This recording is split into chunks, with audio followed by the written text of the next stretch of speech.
मध्य प्रदेश सरकार के पिछड़ा वर्ग और अल्पसंख्यक कल्याण विभाग ने वक्फ बोर्ड का नए नियमों के तहत गठन किया है। नए बोर्ड में मध्य प्रदेश में पहली बार 2 हिंदू सदस्यों को शामिल किया गया है। इस पर राज्य में सियासी घमासान चरम पर है। कांग्रेस ने इस फैसले पर सवाल खड़े करते हुए सुप्रीम कोर्ट में चुनौती देने की बात कही है। वहीं बीजेपी ने सरकार के फैसले का बचाव करते हुए ये दलील दी है कि वक्फ बोर्ड को केवल मजहब के नज़रिए से नहीं देखा जाना चाहिए। वहीं भोपाल में मुस्लिम संगठनों ने राज्य वक्फ बोर्ड में हिंदुओं को शामिल करने का विरोध किया है। सबसे पहले बात मध्य प्रदेश वक्फ बोर्ड में शामिल 2 हिंदू सदस्यों के बारे में करते हैं। पहला नाम है मनोज मालपानी का, ये इंदौर के रहने वाले हैं। वहीं दूसरा नाम गुना के अनिमेश भार्गव का है। वहीं नए बोर्ड में डॉक्टर सनवर पटेल को एक बार फिर अध्यक्ष बनाया गया है, जबकि पूर्व केंद्रीय मंत्री और राज्यसभा की उपसभापति रही नजमा हेपतुल्ला को भी सदस्य मनोनीत किया गया है। इनके साथ भोपाल उत्तर से विधायक आरिफ अकील, भोपाल की शाइस्ता सुल्तान, रतलाम की शबाना खान, उज्जैन के फैजान खान और इंदौर की फातिमा चौधरी को भी सदस्यों में शामिल किया गया है। वहीं इस मसले पर बीजेपी का कहना है कि वक्फ संशोधन अधिनियम 2025 के तहत गठित नया बोर्ड देश का पहला राज्य स्तरीय वक्फ बोर्ड है, जिसमें हिंदू सदस्यों को नियुक्त किया गया है। इतना ही नहीं, राज्य में अब वक्फ बोर्ड सदस्यों की संख्या 10 होगी, जो पहले कम से कम 7 और अधिकतम 14 होती थी। बोर्ड का कार्यकाल 18 अप्रैल 2028 तक होगा। वहीं हिंदू सदस्य को वक्फ बोर्ड में शामिल करने पर अध्यक्ष सनवर पटेल ने कहा कि बोर्ड के गठन में कानूनी प्रावधानों का पूरी तरह से पालन किया गया है।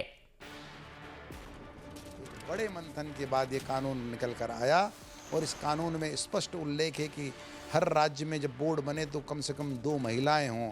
मैं डॉक्टर मोहन यादव जी हमारे जो मुख्यमंत्री हैं उनको धन्यवाद ज्ञापित करता हूं कि उन्होंने जब 10 सदस्यीय बोर्ड बनाया तो 2 महिलाओं के स्थान पर बढ़ाकर 4 महिलाओं को स्थान दिया। 2 एक्सपर्ट के नाते नॉन मुस्लिम्स होना चाहिए, तो उन 2 नॉन मुस्लिम वाली जो श्रेणी है उसमें 2 हिंदू भाइयों को एक्सपर्ट के नाते जगह दी। अब हम इस बोर्ड के माध्यम से आम जन के जो द्वारा की गई दान की हुई संपत्ति है, जिसे वक्फ संपत्ति कहते हैं, उससे वाकिफ़ की मंशा के अनुसार, दानदाता की शर्त के अनुसार, उसके उद्देश्य के अनुसार जन कल्याण के परोपकार के कार्य करेंगे। वहीं वक्फ बोर्ड में हिंदुओं को शामिल करने पर हिंदू उत्सव और संस्कृति बचाओ समिति ने स्वागत किया है, जबकि राज्य सरकार में मंत्री विश्वास सारंग ने वक्फ कानून 2026 लागू करने पर कहा कि मध्य प्रदेश देश का पहला राज्य बन गया है जहां हिंदुओं को मनोनीत किया गया। इसके दूरगामी और अच्छे नतीजे सामने आएंगे। उन्होंने कहा कि मस्जिद कमेटी में किसी गैर मुस्लिम को शामिल करने वाली बात नहीं है, बल्कि वक्फ बोर्ड इससे अलग है। इसे धर्म के चश्मे से नहीं देखा जाना चाहिए। वक्फ बोर्ड केवल मस्जिदों तक सीमित नहीं है, इसका दायरा बहुत बड़ा है। वक्फ बोर्ड में 2 हिंदुओं को शामिल किया। हम सांप्रदायिक सौहार्द की बात तो करते हैं, लेकिन सांप्रदायिक सौहार्द निभाने में लोग दिक्कत करते हैं। आज उन्होंने जो काम किया वो स्वागत योग्य है और इससे ये होगा कि किसी भी प्रकार का कोई भी व्यक्ति के प्रति कोई विद्वेष नहीं रहेगा और साथ में निष्पक्ष कार्रवाई होगी। वक्फ बोर्ड जो अपना काम करेगा वो निष्पक्ष काम करेगा। और ये जो सकारात्मक परिवर्तन है, इसके दूरगामी और बहुत अच्छे परिणाम निकलने वाले हैं, कर रहे हैं। ये मस्जिद कमेटी में किसी हिंदू को शामिल करने वाली बात नहीं है। ये वक्फ बोर्ड अलग है, इसको आप केवल मुस्लिम मस्जिदों तक सीमित मत रखिए। वक्फ भी बहुत सारी ज़मीनें हैं जिन पर व्यक्तिगत रूप से लोगों ने कब्जा कर रखा है, जो किराए से चल रही हैं, जिसमें बहुत सारे हिंदू लोग भी हैं। मुझे आश्चर्य होता है कि इसको हम केवल धर्म के चश्मे से देख रहे हैं। ये बहुत ही मुझे लगता है कि ऐसी सोच है जो कि बहुत संकीर्ण सोच कही जाएगी। वहीं कांग्रेस अब पूरे मसले को अलग एंगल देने की कोशिश में जुटी है। वक्फ बोर्ड में हिंदू सदस्यों की नियुक्ति का कांग्रेस ने विरोध किया है। पार्टी की दलील है कि वक्फ अधिनियम से जुड़ा मामला पहले से ही सुप्रीम कोर्ट में चल रहा है और इस पर अभी कोई अंतिम फैसला नहीं आया है, लिहाजा अंतिम फैसला आने तक ऐसी नियुक्तियां नहीं की जानी चाहिए थी। कांग्रेस ने राज्य सरकार के फैसले को सुप्रीम कोर्ट में चुनौती देने की धमकी दी है। ऐसी क्या आवश्यकता पड़ी थी जो इतनी जल्दबाजी सनवर पटेल को हो गई, इतनी घबराहट क्यों हो गई? ये समझ से परे है। मध्य प्रदेश शासन ने उसमें एक और मिस्टेक करी है कि 2 अन्य कास्ट का प्रावधान है, उन्हें 3 कर दिए। आप लोगों ने ध्यान दिया होगा, आयुक्त जो है वो किस समाज का है, तो 2 से 3 हो गए। इस पूरे मामले को लेके मैं सुप्रीम कोर्ट बहुत जल्दी जाऊंगा। अब आपको वक्फ संशोधन अधिनियम के बारे में समझाते हैं। वक्फ संशोधन अधिनियम 2025 को देश में वक्फ संपत्तियों के प्रबंधन, पारदर्शिता और जवाबदेही को बेहतर बनाने के मकसद से लागू किया गया। इस कानून के तहत वक्फ अधिनियम 1995 में कई अहम बदलाव किए गए हैं, जिसमें केंद्रीय वक्फ परिषद और राज्य वक्फ बोर्डों में 2 गैर मुस्लिम सदस्यों को शामिल करना अनिवार्य किया गया है। वक्फ बोर्ड और परिषद में कम से कम 2 मुस्लिम महिलाओं का होना जरूरी बनाया गया है। बोर्ड में शिया सुन्नी पिछड़े वर्ग यानी पसमानदा मुस्लिम के साथ साथ बोहरा समुदाय को भी प्रतिनिधित्व देने का प्रावधान किया गया है। इसके साथ अगर किसी सरकारी भूमि या विवादित संपत्ति पर वक्फ दावा करता है तो उसका अंतिम सर्वे और मालिकाना हक तय करने का अधिकार जिला कलेक्टर को दिया गया है। भले ही अधिनियम को राष्ट्रपति से मंजूरी मिल गई हो, लेकिन कई नेताओं और संगठनों की तरफ से इस अधिनियम के खिलाफ सुप्रीम कोर्ट में याचिका दायर की गई है। इसी याचिका को आधार बनाकर कांग्रेस ने एमपी वक्फ बोर्ड में हिंदू सदस्यों को शामिल करने का विरोध किया है। वहीं मध्य प्रदेश वक्फ बोर्ड में 2 हिंदू सदस्यों के शामिल करने पर सियासी भूचाल के बीच यूपी के सीएम योगी आदित्यनाथ भी कांग्रेस और समाजवादी पार्टी पर वक्फ को लेकर हमला बोल रहे हैं। उन्होंने आरोप लगाया कि यूपी और देश में वक्फ के नाम पर बेची गई जमीन असल में गरीबों की थी, लेकिन कांग्रेस और समाजवादी पार्टी मुस्लिम वोट बैंक की वजह से हमेशा इस पर बोलने से परहेज करती है।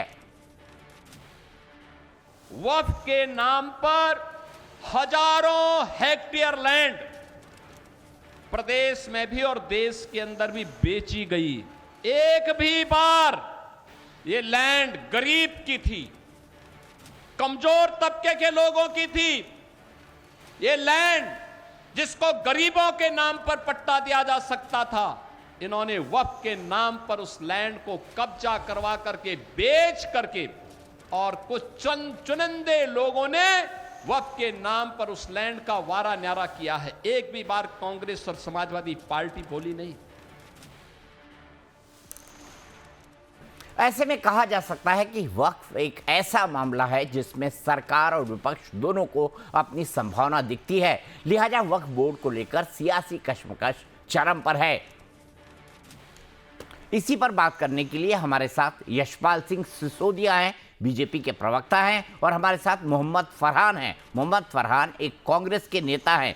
फरहान साहब, भाई वक्फ अधिनियम, वक्फ कानून 2025 तो बन चुका है, राष्ट्रपति इसे मंजूरी दे चुके हैं, तो ऐसे में 2 हिंदू सदस्य तो बना ही जाने थे ना। नया कानून ये कहता है महिलाओं को भी रखना ही था, तो एमपी सरकार ने गलत क्या किया? वो तो केंद्रीय कानून के हिसाब से काम कर रही है। आप देखिए दीपक भाई, अगर आप सत्ता में हैं, पावर में हैं, तो आपको कानून बनाने का अधिकार है।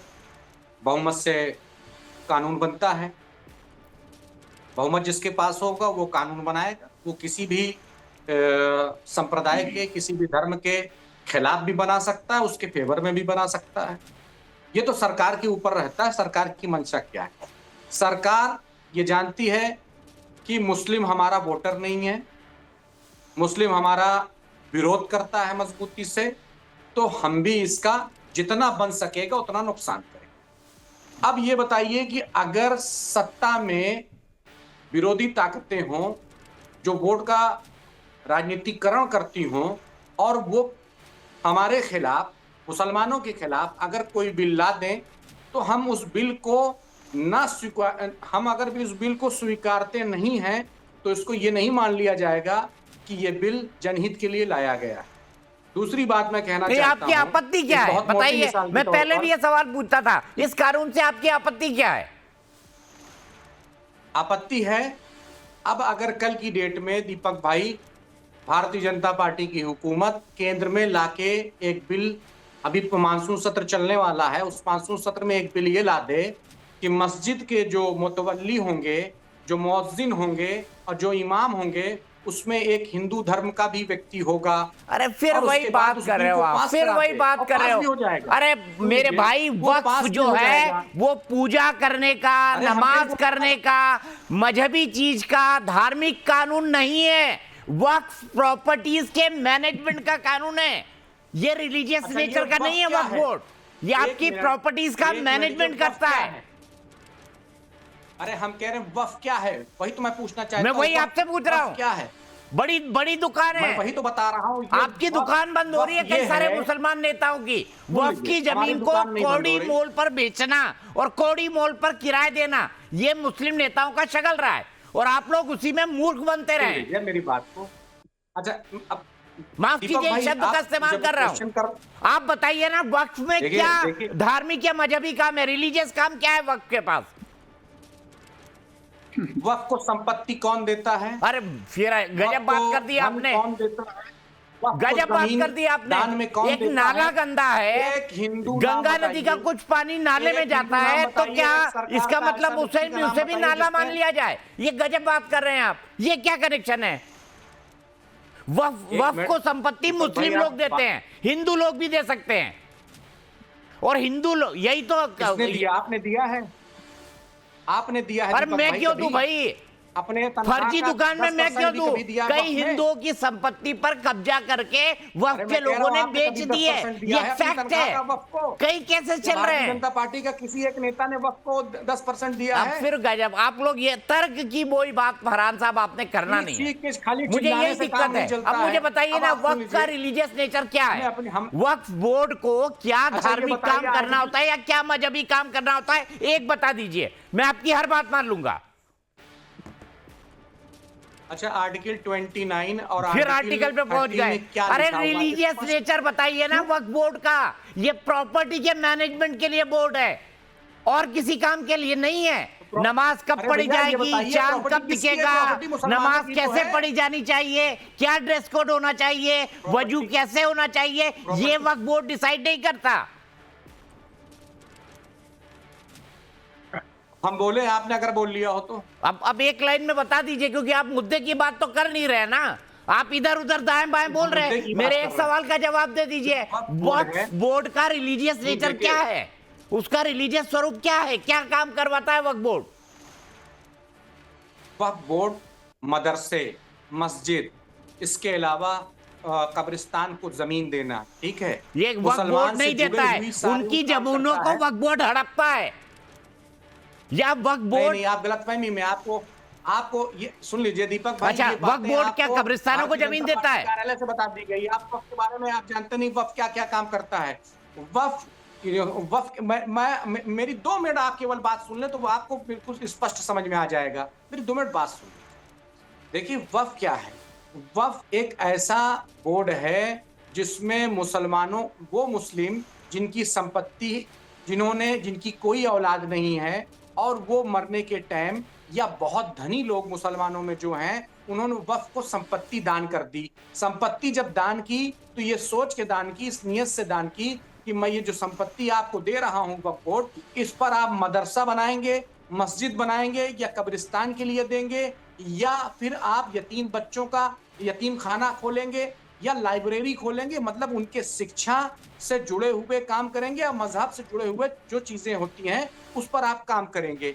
वक्फ किसी की भी खुद की प्रॉपर्टी नहीं है। अगर मैं ये सोचूं कि वक्फ की जो संपत्ति तो है वक्फ वो बोर्ड मेरी संपत्ति प्रॉपर्टी है, का ही तो मैनेजमेंट ये करता है ना, मेरी होगी। आप यही कह रहे हैं ना, वक्फ बोर्ड, वही तो मैं कह रहा हूँ, वक्फ प्रॉपर्टी का मैनेजमेंट करता है। और प्रॉपर्टी के मैनेजमेंट में कोई हिंदू रहे, मुसलमान रहे, अल्पसंख्यक रहे, कोई फर्क नहीं पड़ता है। यशपाल सिंह सिसोदिया जी बताइए, आपको ये फर्क कह रहे नहीं हैं पड़ता कि है? भाई एक मिनट, कब्रिस्तान को एक मिनट, जमीन दीपक देनी भाई, है, एक लास्ट मदरसे को सवाल। देनी है, वक्फ बोर्ड जमीन देगा। मैं आता हूं आपके पास, लंबी बात हो गई आपसे। यशपाल जी बताइए, क्यों बनाए आपने 2 हिंदू सदस्य? दीपक जी, बहुत दीपक जी, जो कुछ कहना था आपने बहुत स्पष्ट कह दिया। सुप्रीम कोर्ट के डायरेक्शन के अंतर्गत और भारत की सरकार में लोकसभा में भी लंबी जिरह के बाद, लंबी बहस के बाद, राज्यसभा में लंबी बहस के बाद यह कानून संशोधन हुआ है। और जब कानून संशोधन हुआ तो आपत्तिकर्ताओं ने सुप्रीम कोर्ट जाकर के कुछ रिलीफ मांगने की कोशिश की। इसके ऊपर कोई स्टे नहीं है।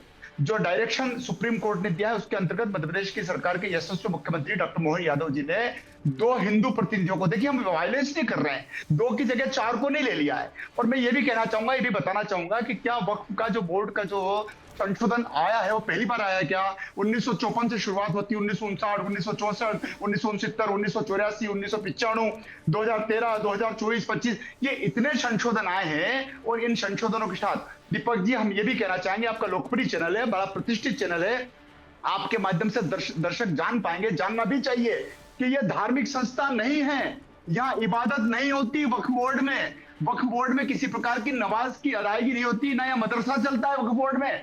वक्फ बोर्ड एक संस्थान है दीपक जी, और इस संस्थान के माध्यम से अगर तब जब संशोधन आए हैं, उन संशोधन में यही बात की गई है कि संपत्तियों की सुरक्षा करना, इनका रखरखाव करना, इनका मेंटेनेंस करना, इनको कोई खुर्द बुर्द न करे। इसको लेकर के अगर 2 लोगों की नियुक्ति हो गई, और मुझे तो आश्चर्य हो रहा था, आपने अभी कांग्रेस के वरिष्ठ विधायक भोपाल के आरिफ मसूद की बाइट सुनाई, उनको आपत्ति सुप्रीम कोर्ट में जाना है।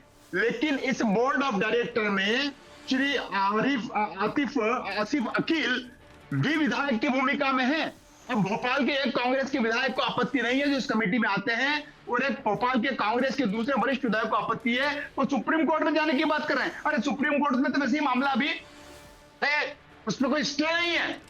लेकिन देखिए, भारतीय जनता पार्टी ने कानून के तहत यह काम किया है। मोदी जी की मंशा है कि जितनी भी प्रॉपर्टियां मुस्लिम समाज के द्वारा जो दान में दी गई थी, उनकी रक्षा सुरक्षा होना, कहां दिक्कत है? और इसमें आपत्ति करने की समझता हूं कि मैं कोई आवश्यकता नहीं है। ये बहुत अच्छा कानून है। इस कानून पर पर्याप्त लोकसभा में, पर्याप्त राज्यसभा में बहस हुई है।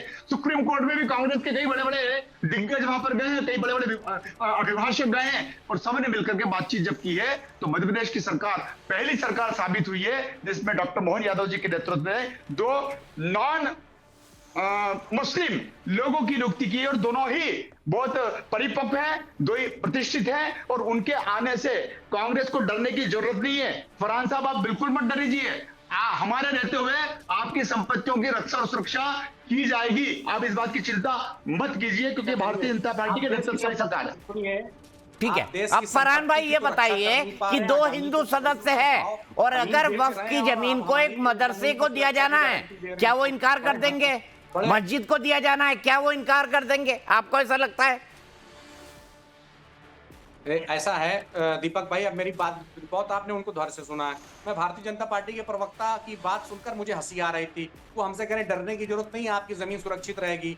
हम कह रहे हैं आप देश की जमीन तो सुरक्षित रख नहीं पा रहे हैं। कौड़ियों के भाव में सेना की जमीन को अडानी के हाथों आप बेचते चल रहे हैं, और उसके बाद आप वक्फ की जमीन और मुसलमानों की जमीन को सुरक्षित क्या रख पाएंगे?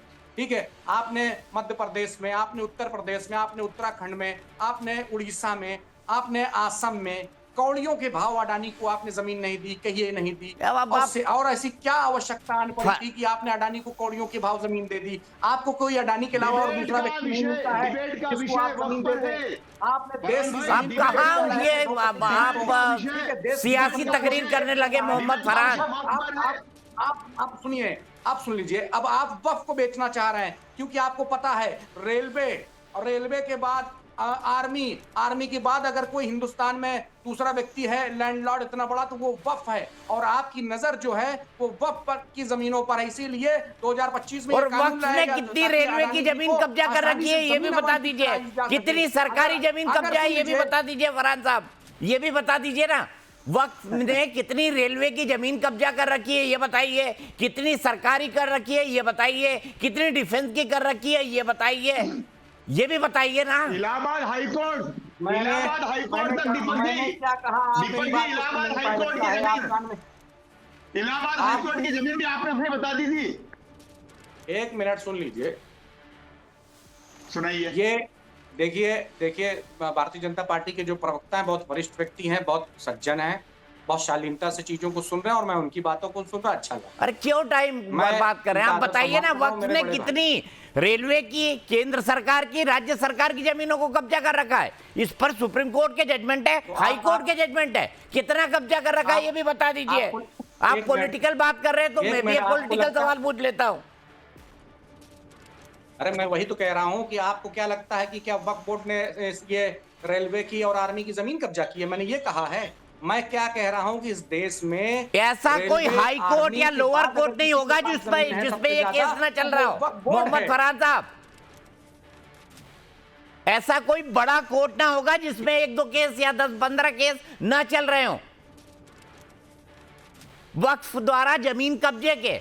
एक तो तमिलनाडु में पूरा का पूरा गांव वक्फ का बता दिया था, क्योंकि वहां हिंदू माइनॉरिटी में हो गए थे। निस्तारण कर लीजिए, उन केसों का निस्तारण करने के लिए आपको कोई किया है क्या?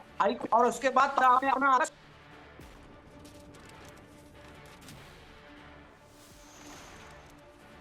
फरहान साहब का मेरे ख्याल से कनेक्शन चला गया है। और सिसोदिया साहब, आपका एक कंक्लूडिंग कमेंट, क्योंकि मेरे पास वक्त इतना सा ही बचा है।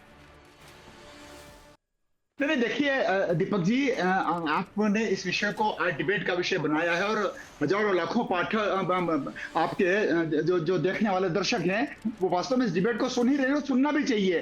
भारतीय जनता पार्टी के नेतृत्व वाली सरकार ने यदि मुस्लिम समाज की उन बेशकीमती जमीनों को, जिसको कतिपय लोग खुर्द-बुर्द करते हैं, उनको बेचने की, और देखिए कितनी बड़ी बात आपने कही है कि इन संपत्तियों का कहां कितना इस्तेमाल हुआ और कहां कितना इस्तेमाल होना चाहिए गरीब के लिए, अस्पताल के लिए, शिक्षण संस्थाओं के लिए, उस पर कतई ध्यान नहीं दिया।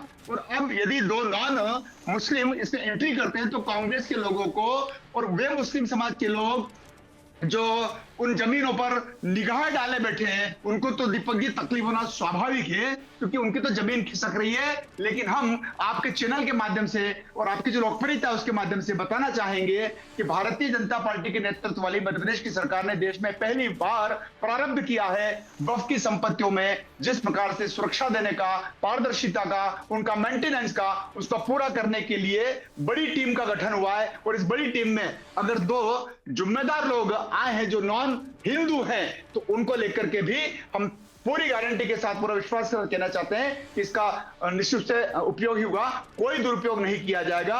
और मैं ये भी कहना चाहूंगा दीपक जी, मैं इस पर एक मैं सिसोदिया जी यहीं पर रुकूंगा। अफसोस मेरे पास वक्त बिल्कुल खत्म हो गया है। फरहान भाई आपका, सिसोदिया जी आपका हमसे जुड़ने के लिए, बात करने के लिए बहुत बहुत धन्यवाद।